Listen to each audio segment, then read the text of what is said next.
So guys, kanina ginayat ko na itong apalayat, binabad ko sa may asin, sa tubig na may asin para hindi siya ganun kapait. Igigisa ko na lang siya para breakfast natin. Minsan lagyan ko ng egg. Yun lang ang kaya ko muna sa ngayon menu. Nag-aaral pa ako iba't ibang lulutuin.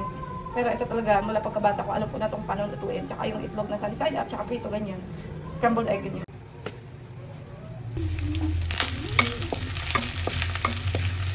Oh, mamantika.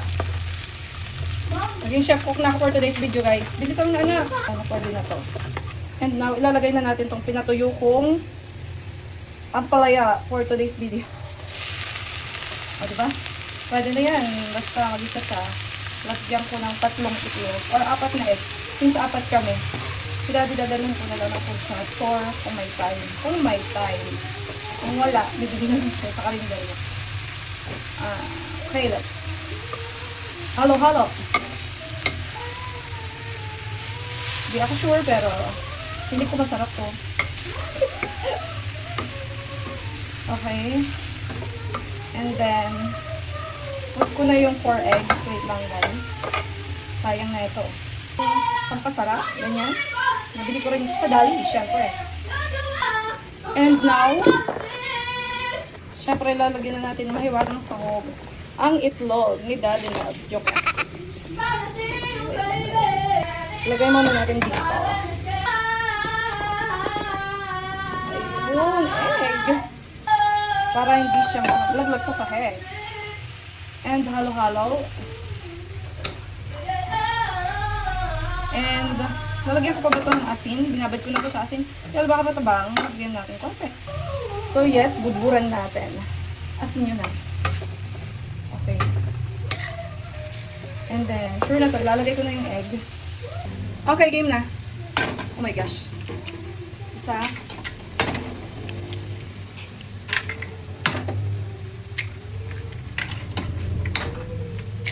Okay na yan. And then mix.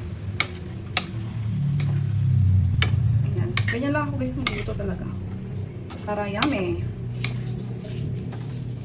So, lagyan ko ulit siya ng wala nang magic sarap sa Dali guys. Uli na sarap na lang. All in one.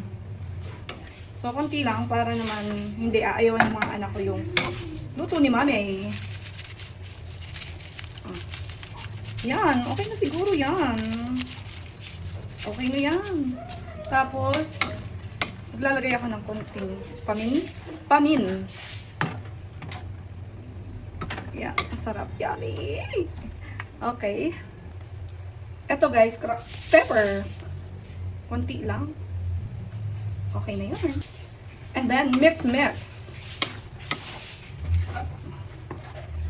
Para ma-mix natin yung paminta. Hindi lang siya yung namumu kung saan-saan. And I think guys, luto na to. Pwede na tong kainin ng mga kids and dear husband. Okay na to. Let's go. And syempre guys, kailangan timpla natin gatas ang mga donakis sa umaga. Kaya, importante yan. Ay, nako. Palasin muna natin to guys. Ay, bago natin salina ng milk. Yun. Para sure na to yung tuyo at hindi kakapit yung gatas sa Tupperware na to. Okay. And now, talaga ang ingay sa umaga. Nagbo-vocalization na siya guys. Parang basak. Ayan. Pwede na yan. Sana hindi matapon. Ay! Dami. Sobra.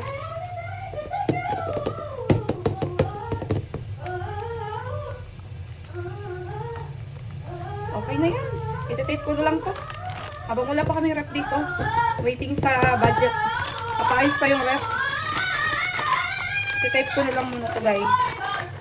Ganyan. Iti-tape ko para hindi lang gamin. Alright.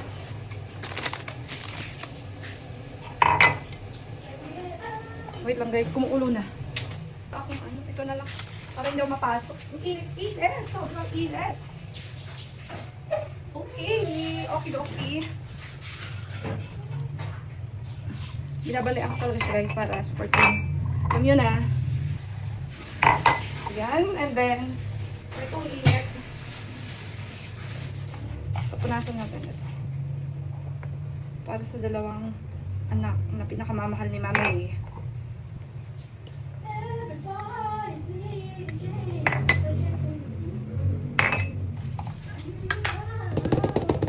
Tapos silang gamin lang din. Lagay na natin. Siksikin na natin bago ikip. Hanggang kasya. Mom, ay, pwede naman po na ako eh. May towel dyan, baby. Hanapin mo. Oo, nagpo nga po ako sa towel, eh. Go! Lagyan natin guys, konting sugar lang. Para matamis. Yun lang, tag-isang spoon lang na maliit. Tapos lagyan natin hot water para super ready na. Hot milk to. Kasi tulog pa naman si Bunso. Si Ate Binis ang mag-workshop ng maaga today. Kaya, mauna na si Ate Binis mag-breakfast. Sarap.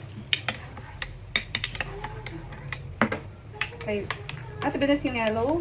It's my favorite color. Then green naman kay Bon Mary. Tara guys.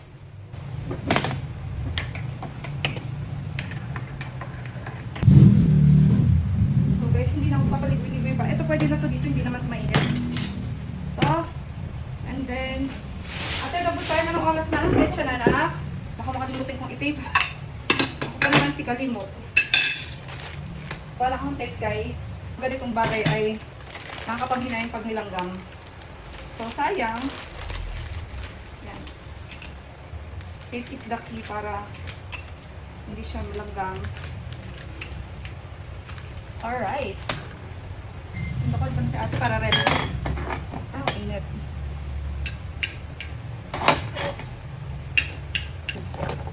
Ate, nag-breakfast ka na double time ate. Late ka na sa workshop.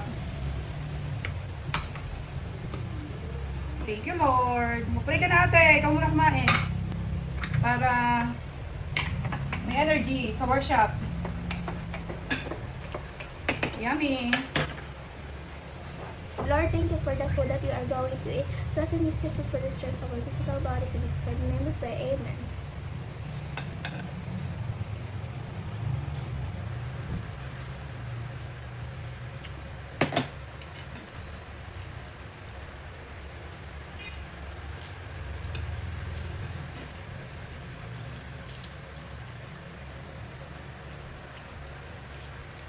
Masarap ba ang luto ni Mami? Dali daw tayo, 9:05 na tayo kay coach. After nyan, mabilis na ulit ang toothbrush siya. Okay na yan. Tirahin niyo po akong muna itong pagkain. Gusto mo pa yan? Titirahan ka pa ng gulay? May healthy si Ate Binis guys eh. Magaling yan sa gulay eh. Favorite niya talaga ang apalew. Kaya lang minsan na kami makapamalengke eh. Ayan, tirahan pa daw siya. Kukunti na nga lang oh. Ubus siya ni Bon. Ano ate? Ate, ubus siya ni Bon. Hindi naman ako ng paliyak. Alright, lang.